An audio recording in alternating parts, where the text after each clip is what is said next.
ভাই টেলিকম অ্যাপসে টাকা থাকলে কি ওই টাকা মাইর হয়ে যাবে, ওই টাকা কি ভাই অন্য কেউ নিয়ে যাবে, এতে কি কোনো ভয় আছে ভাই? এরকম প্রশ্ন আপনারা আপনারা করে থাকেন।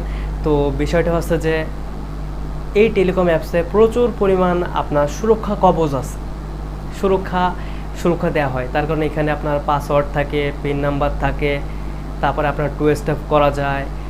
আর এখানে দেখেন, যখন আপনি নিজের পাসওয়ার্ড নিজে চেঞ্জ করবেন, তখনই সাথে সাথে আপনার অ্যাকাউন্টটাকে লক করে দেওয়া হবে। তার কারণ একটাই, যাতে যদি অন্য কেউ আপনার অ্যাকাউন্টটা নিয়ে পাসওয়ার্ডটা পরিবর্তন করে ফেলে।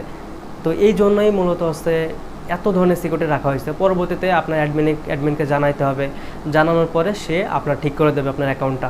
তো দেখছেন এতগুলো সিকিউরিটি যেহেতু আছে, তো এটার মাধ্যমে যদি আপনি মনিরুল টেলিকম ব্যবহার করেন, এতে করে আপনি খুব ভালোভাবে করতে পারবেন। ইউটিউব চ্যানেলটাকে সাবস্ক্রাইব করে দেবেন, সবার আগে সব নোটিশ